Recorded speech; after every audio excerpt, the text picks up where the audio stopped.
مدينة مراكش، مدينة البهجة، مدينة 7 رجال. ماتوا الرجال وبقاو 7 ديال الديوتيين المنافقين. كيف تتشوف معايا في هذا الفيديو، حمام مغربي للتدليك والتكسالت، مغربي تيحك الأجنبية بكل عقيدة مزيفة وجرأة نيتشه اللي اغتصب اختو، خدام ومرتاح، موقع إباحي 100%، يومي الدخل، وتلومو أخنوش معرفش يصلي، وحاكم يقول بصاحبته اللي هي ماشي مرتو، بحال الشكل ديال كريستيانو السبيه اللي والده معاه. الشعب تيتلاها وتنسى الجوع بافلام تركيه، الشعب تيصلي من اجل حور العين وماشي حبا في الله. اجي ندويو على مراكش وعلاقتها بالدين الاسلامي. قبل موسم كورونا الاستحماري قامت احد الاجنبيات بالشكايه الى السفاره، مفادها ان صوت الاذان الفجر مرتفع ويزعجها. بعد اسبوع من الشكايه توصل قائد المقاطعه اكس بامر خفض صوت المسجد اكس. اجي لهنا، فين غادي المغربي؟ مؤسسة الشواذ وفي نفس المدينة مراكش، تضمهم وتحرسهم وبراتب شهري وتفرقهم على الفنادق حسب رغبة الزبون. وباقي ما ساليتش، كمل معايا الفيديو.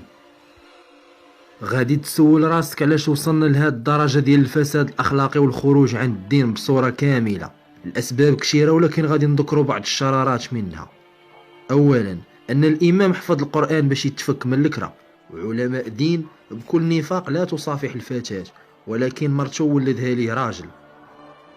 وتيبقى المصدر الديني للمغربين مسكين هي دوزامو الاولى، التشجيع على الصوفيه، وبلا ما ندويو على شنو تيوقع في الاضرحه الصوفيه واحتكار السحره والدجالين بزيارتها.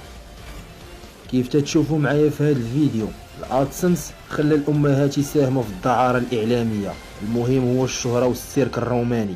ملي تنشوفوا الدوله تدعم المغني والشيخه وذلك بتمويه الشعب بواسطه رشيد شو، تشهر دغيا باش نجيبك معايا في البرنامج. تخيل معايا توصل بك الحقاره، تطلع السطح غير باش دير شي رشيشات بحال هكا ونصبنوا 2 ضربيات ديال العتبه ديال الباب، وحنا 3 ديال الناس ونفزقوا حالتنا باش نبانو سيكسي. قل أعوذ برب الفلق من شر ما خلق ومن شر غاسق إذا خسق ومن شر النفاثات في العقد. قل أعوذ برب صدق الله العظيم. قل أعوذ برب. مغربي سب القرآن وحرفه بطريقة وخيمة وحصل على دعم كبير لأنه مسكين غا ما حافظش. كوميديا ساخرة، شعب واكل الخرا ديال الفاتحة، الأسعار مدواش وعلى الكورة ندويو ونضاربو ونتقاتلو وكاع نجاهدو في سبيل القجع. مقمر فونيكس بات على لاعب تعطب وما خداش ضربة جزاء. واحد قال لنا إذا حزق وماشي إذا علق وماشي إذا بصق وماشي إذا شنق. من وسط عشرات الافعال خرج فعل ما كاينش في اللغه العربيه واللي هي كلمه تندرج ضمن الدارجه المغربيه، وصوره الاخلاص ما محفوظاش، ولكن في سبيل الدعم لا يهمنا القران، نشجعوه حيت يطلع علينا العاهرات في اللايف.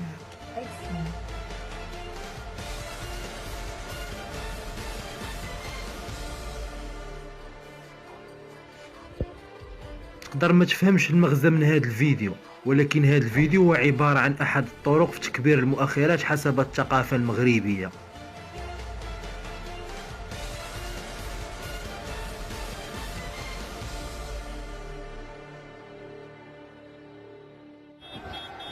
هاد الظاهرة قريبة تعود في القريب العاجل إن شاء الله.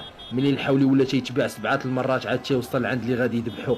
عام هو تيضرب الكيف والحشيش وتيمسح خنونته في قبو، وتيجي بمناسبة عيد الأضحى تيولي الفلاح تيستحمر الطبيب والمهندس.